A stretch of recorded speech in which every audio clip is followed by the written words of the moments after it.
Corporate social responsibility, CSR, community relations, corporate citizenship. All these ideas and all these terms sound very fancy and are newly on all the agendas of all corporations. However, although they sound very formal, we will check what those actually mean, what companies actually do, because at core there are only activities that want to support the enhancement of the relationship with the stakeholders of a company. The problem nowadays is that corporations cannot do what they used to in their classical way, and that was manufacturing the product, selling the product, and reinvesting the profit.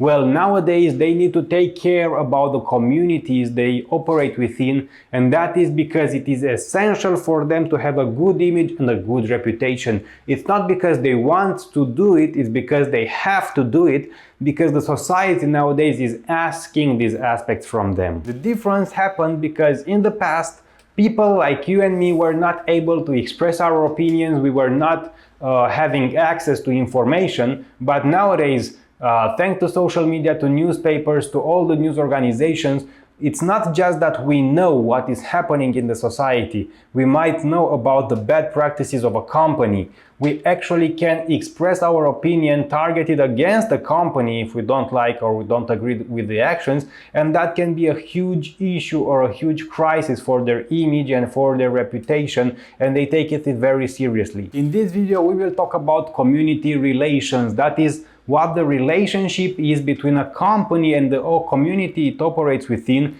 because there are certain expectations from the community, from the society, and from the company, and the charitable donations don't work anymore as just the support for the community. We will talk about all the aspects that you need to know about community relations. Before exploring the idea of community relations, let's first have a look at its development over history. Prior to the 1980s, the contributions of many companies towards community consisted only of charitable donation. The overall objective with such donations was to create some goodwill on the part of the community towards the company.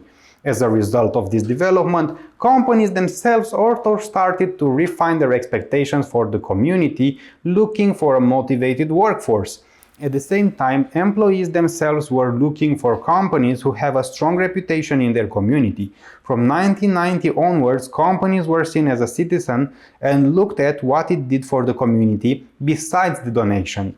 People argue that companies need to promote and build trust with community to be in return provided with legitimacy to operate within that community. In other words, community relations is a part of corporate social responsibilities, and its focus is on the community, on the local community and the local society the company operates within. For example, Walmart, which is a retail company that has grown from a very humble beginning in a very effective market expansion and low-cost growth strategy. Recently, they got lots of criticism for the way it engages with its employees and members of local communities. The state of Maryland, for example, passed a so-called Walmart healthcare bill early in 2006, introducing a law that would fine big companies and particularly Walmart for not picking up their fair share of employee healthcare coverage. So this is the type of involvement that is expected from companies towards its employees and stakeholders.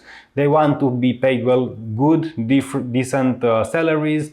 They want to have a healthcare contribution from the company. They want to have good work conditions and so on. And these are, well, in these days we will say normal conditions, but they were not always normal. So you maybe would ask, why are companies responsible for, well, accommodation? Let's say the accommodation of its employees, and why would they do that? Well, there is two reasons companies need to take care about community relations. The first reason is the social movement of anti-corporate community activism that has increased because the companies themselves have become larger and more powerful. Few large corporations control many aspects of our individual lives, from economic power to political power in lobbying governments and shaping legislation. A second reason is the so-called psychological contract between companies and communities.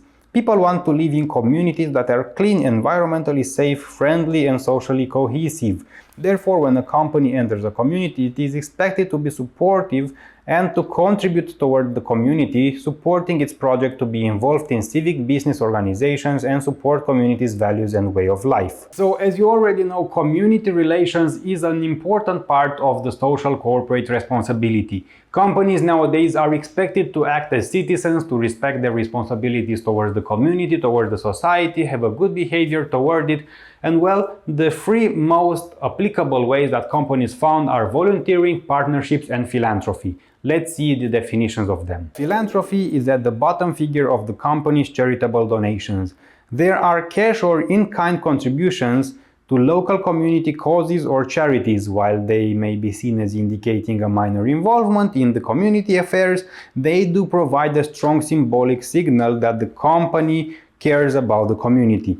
Volunteering is at the next level with employees volunteering programs. Employee volunteers are at the most important resource of a company. They can help build relationships with the local community.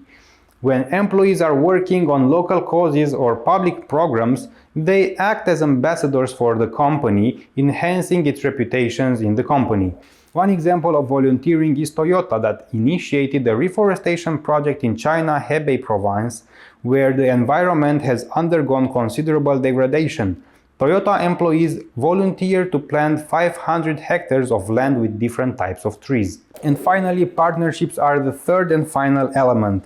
They assume a high level of commitment and community involvement.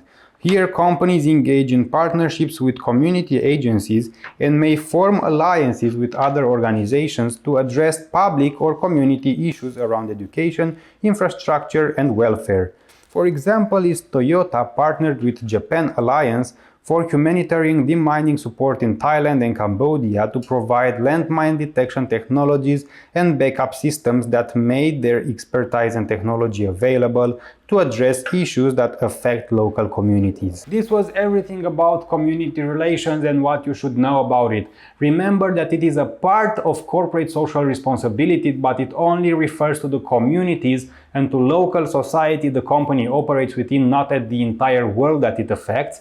And if you want to learn more, I recommend you watching this video about the differences between corporate citizenship and corporate social responsibility. Before checking other videos on my channel about corporate communication or marketing, I want to let you know that if you are an entrepreneur or a manager, in the links down below there is something that will help you a lot. I've created a communication plan, a marketing plan, and overall a business strategy by the book, exactly how the book says you should react and how you should build a real business plan, and you can download it in the links down below. There is a manual that will give you all the information you need to know about marketing, about communication, and about business overall to be able to come out with a business plan. And there is a notebook with step-by-step information to be followed in order to create all the business plans that you need for the company. It is really important that you should have a business plan when you have a new company or when you manage one. Therefore, check the links down in the description because it will help you greatly. Remember that you can also help me in the classical ways of liking the video, subscribing to the channel, and also leave a comment down below in the comment section. It helps me a lot with the YouTube algorithm. And of course, if you really want to support my channel, you can activate the membership options. It only costs $2, or you can buy me a coffee in the link right here. Because I drink quite a lot of coffee in creating these videos, I make the scenario with all the information, I film the videos, I edit the videos so you can watch them for free. All these thank you options are available for you, and I will see you at the next episode.